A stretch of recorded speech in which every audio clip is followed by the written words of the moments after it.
Hey guys, welcome into my studio. Today I'm going to be doing a tutorial to show you how to create this leopard eye in scratchboard. So if you want to learn how to do this, then keep watching.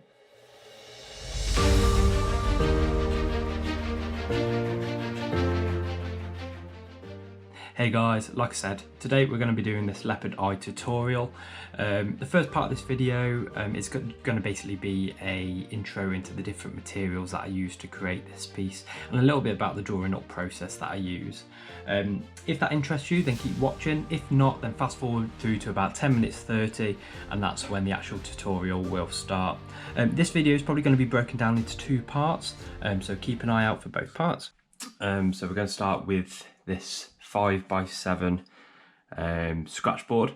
Now I'll get mine from a store in the UK, but the actual brand is Ampersand. I know you can get these pretty much anywhere in the world. You can also get scratch paper, but I prefer the boards just because they're a bit more rigid, got a little bit more stability to them, and I don't think they're going to warp or have any concerns like that.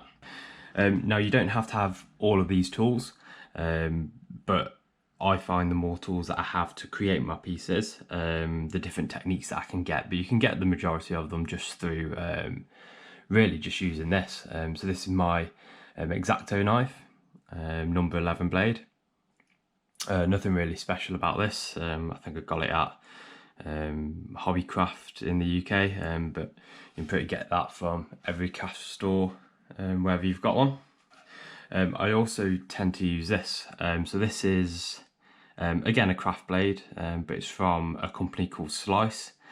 I've only been using this for a couple of pieces and I've found that it allows me to get a lighter mark. So if I'm doing some light fur that I don't want to be too bright, it gives me quite a lot of precision without the worry of going too light with it.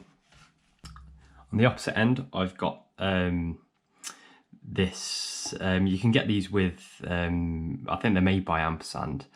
I don't actually remember where I got it, to be honest, but the blade is a slightly different shaped blade. So if I hold that up for you to see, it's got a bit of a curved edge.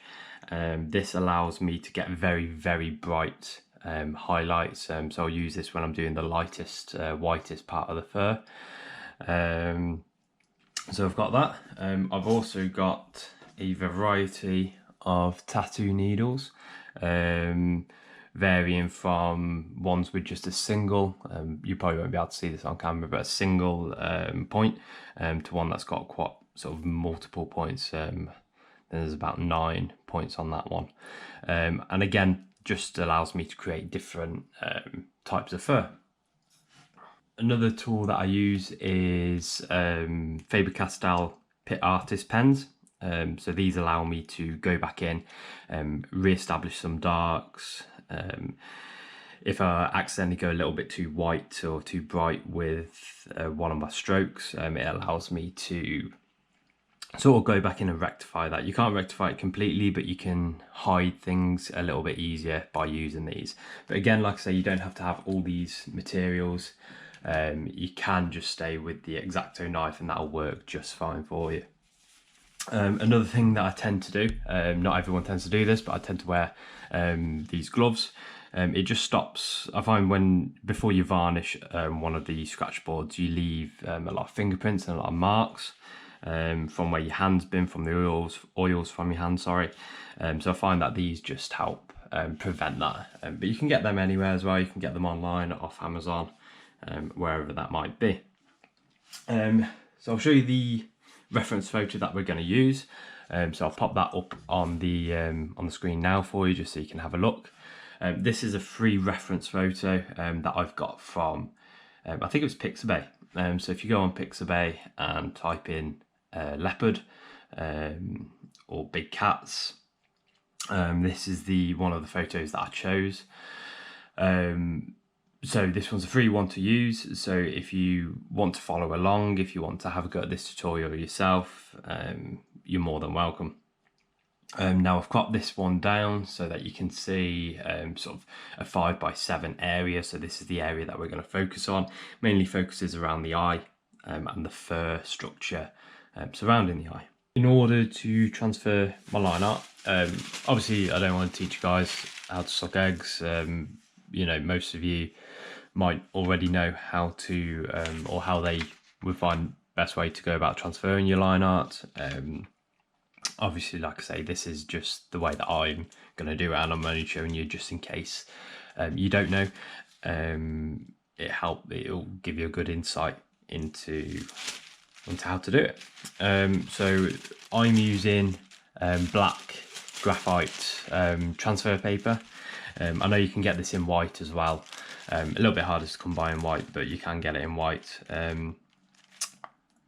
But the only problem I find with doing this method, be it in graphite or with the white transfer paper, is that it will leave the lines on your board. White lines I've found, especially in some of my early scratch boards, incredibly difficult to remove or even disguise.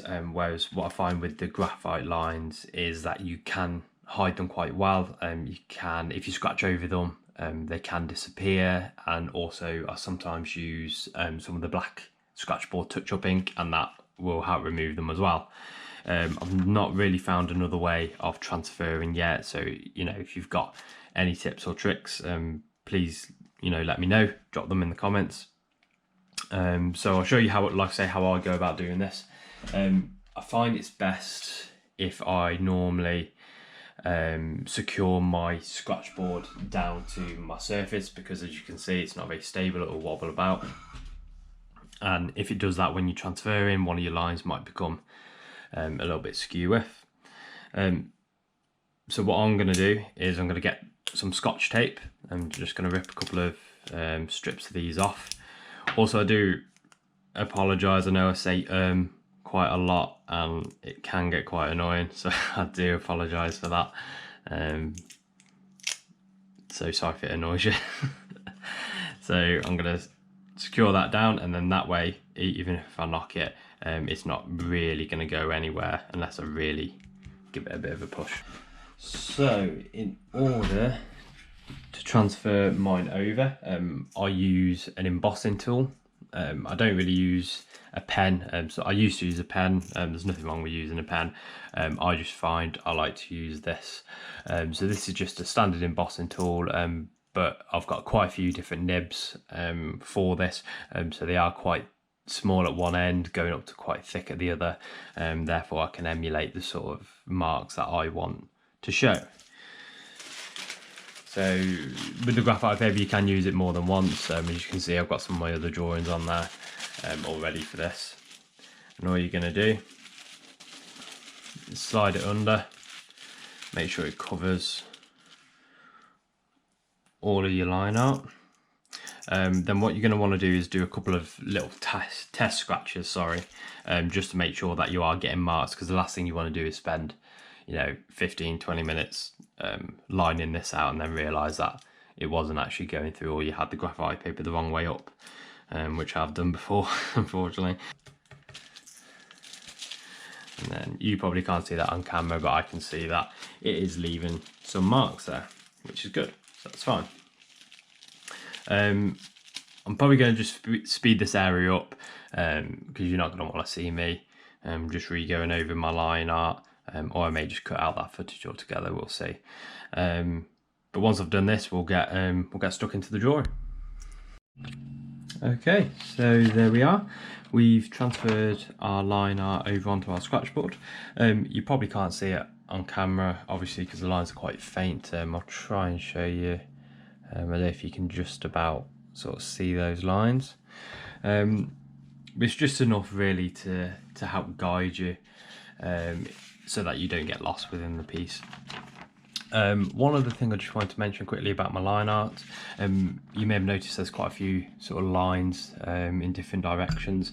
Really all those is just fur lines, so showing the different directions of the fur. Obviously in certain areas such as around the eyes, on animals around the ears, around the noses especially, the fur can change direction quite quite a lot really, and it can be quite easy to get lost or to end up putting lines in the wrong direction, and then you can really lose the form of the animal if your lines aren't going in the right direction. And so I generally put them in just to give me an idea and just to remind me which way I'm going to be doing my first strokes. So that's sort of everything really that I can show you about my drawing up process, and we'll get on to the video. Okay guys, so first thing I normally do when I'm starting one of my pieces is I sort of look at the whole piece and I have to decide where I'm going to start. So there's a couple of different ways you can do this. So for me, on this particular piece, I wanted the eye to be the sort of focal point, the focus of attention of the whole piece. So I wanted to get that in there first really, and get that up to a point that I was happy with. That way I can sort of, the rest of the picture, the rest of the drawing, I can try and emulate the standard that I got in the eye so that it all sort of matches. Another way that you can do this is you can start in the top left corner. So because I'm right-handed, I would start in the top left corner and then look to work my way to the bottom right-hand corner. Vice versa, if you're left-handed, you could start in the top left corner and work your way, the top right corner and work your way to the bottom left corner. But it just so happens that for this piece I wanted to get the eye in first, and to be honest, on most of my pieces that's what I aim to do. I find that the eyes give quite a lot of life to the picture, so if you can get the eye right, then it makes the rest of the drawing sort of come together.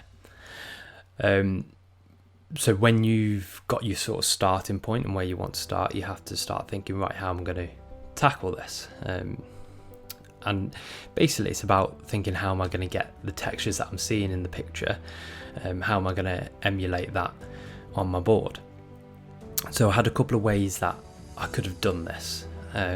First one being a stippling technique, so with very, very small dots. However, with the reference photo that we're using, you can see quite a lot of striations in the iris, which is the bit surrounding the black pupil. So I didn't really feel like stippling was the way to go with that. Stippling, stipling, whatever you want to call it. So in this respect, I decided to go for a more lined approach. As you can see, I'm using one of my tattoo needles. I can't remember if this was, I think it wasn't a single tattoo needle. I'm pretty sure it was either 3, 4, 5 actual tattoo needles, needle points on the end, sorry. I find this it's a quicker way of sort of tackling this eye.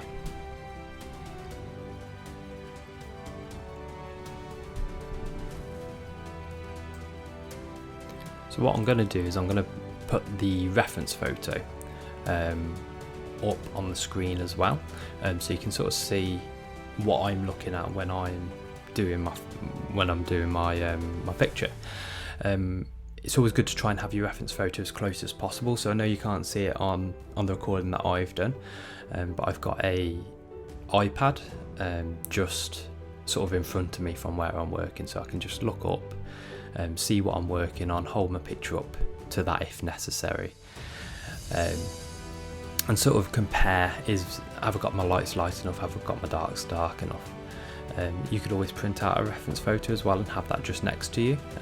It's just for me, I've got an iPad, so it's just something that I find a bit easier, just getting it quickly up on the iPad rather than having to get my printer out and set all that up to get it printed off.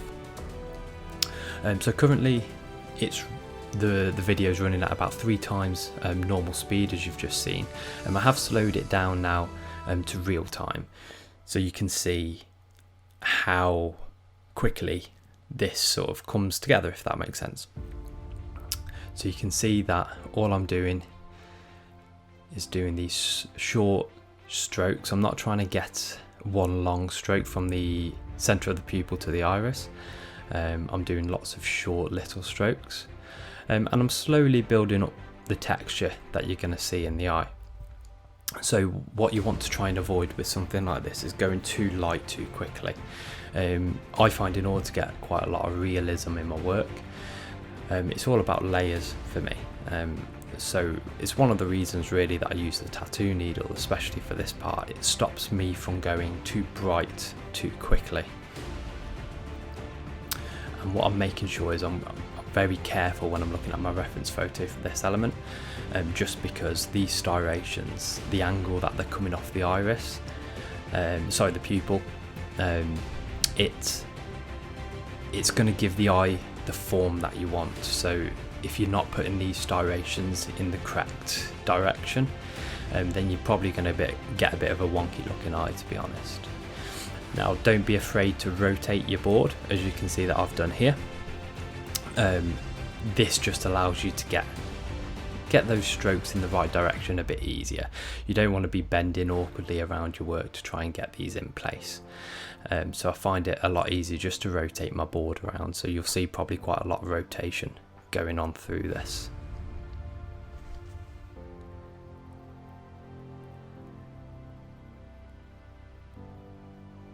So as I'm getting towards the top of the iris, most of this is actually in shadow, it's caused as the shadow of the eyebrow, in essence, if that's what you want to call it. It's sort of covering that aspect of the eye, so I'm being particularly careful not to go too bright in that spot. So as you can see, now that I've got sort of that base layer in, those base scratches, getting all the direction in the right way, I'm now going back in again, but this time I'm going in a little bit harder, a little bit more deliberate with my first stroke, with my strokes of my tattoo needle, just creating that little bit of a highlight on the bottom right hand side of the eye. Now, when I was comparing my drawing to the reference photo, I could see that I'd probably gone a little bit too light on the top area of the iris that's meant to be in shadow. So I've just gone back in there with a little bit of India ink. It's actually the scratchboard touch up repair ink that comes straight from Ampersand, but you can use any black India ink just to darken that area back up again.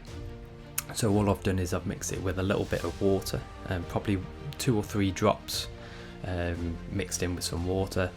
I've experimented with the different ratios of water to ink, and it's just helped re-darken that area and just make it look a little bit more like it's in shadow. So I'm going to stop talking for a little bit. I'm just going to let the video play, just so you can see what I'm doing a bit easier.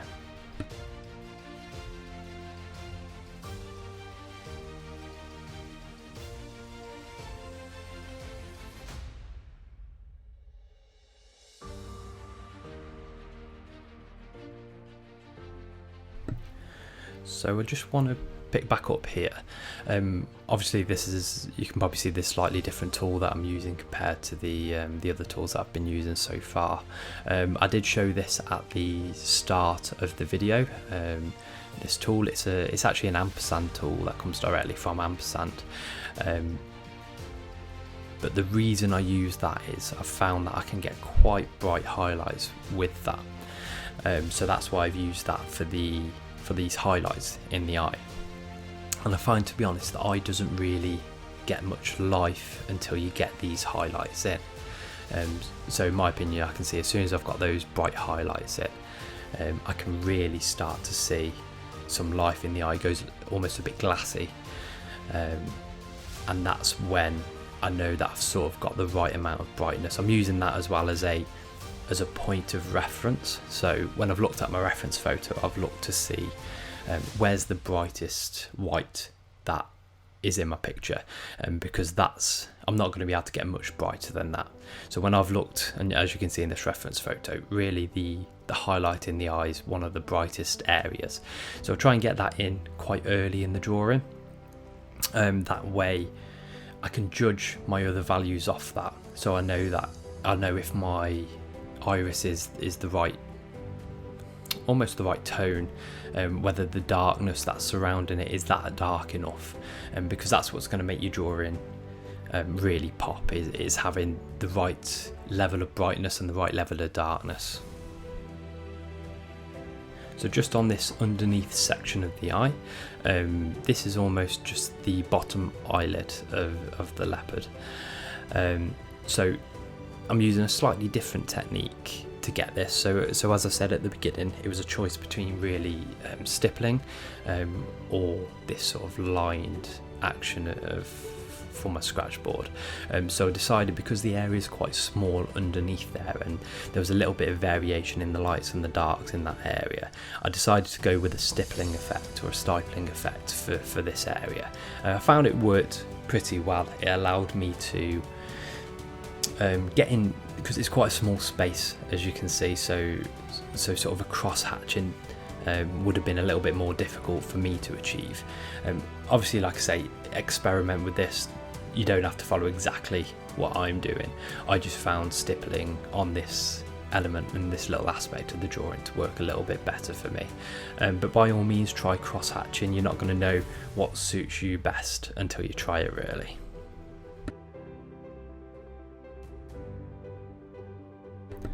So that's the end of part 1 of this video, and I look forward to seeing you again in part 2.